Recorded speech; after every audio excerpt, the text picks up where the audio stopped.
Summer டைமில் பார்த்தீங்கன்னா நம்ம உடம்புல நீர் சத்து குறைஞ்சிச்சின்னா ட்ரை ஸ்கின், பாடி ஹீட், ஏர் லாஸ், ஹெட்டேக்கே நம்மளுக்கு வந்து ஹீட் ஸ்ட்ரோக் கூட வந்து வர்றதுக்கு வாய்ப்பு இருக்குது. இது தவிர நிறைய பிரச்சனைகள் வர வாய்ப்பு இருக்குது.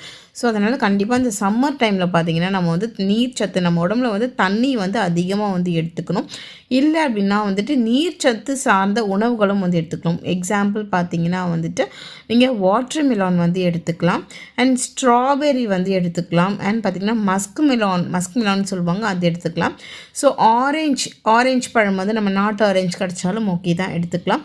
இளநீர் எடுத்துக்கலாம், மோர் எடுத்துக்கலாம். ஸோ கண்டிப்பாக வந்துட்டு வரையும் வந்து பார்த்திங்கன்னா நிறைய வந்து தண்ணி குடிங்க. குழந்தைங்க விளையாடிட்டு வராங்கன்னா அவங்களுக்கு வந்துட்டு ஒரு பாட்டிலில் வந்து தண்ணி ஃபில் பண்ணி வச்சுக்கோங்க. அது கண்டிப்பாக வந்து அன்றைக்கி வந்து குழந்தைங்க அந்த தண்ணியை வந்து கம்ப்ளீட் பண்ணிடணும் அப்படின்னு சொல்லிட்டு, பெரியவங்க குழந்தைங்க ரெண்டு பேருமே இதை கண்டிப்பாக வந்துட்டு இந்த சம்மர் டைமில் வந்து ஃபாலோ பண்ணிட்டு வரணும்.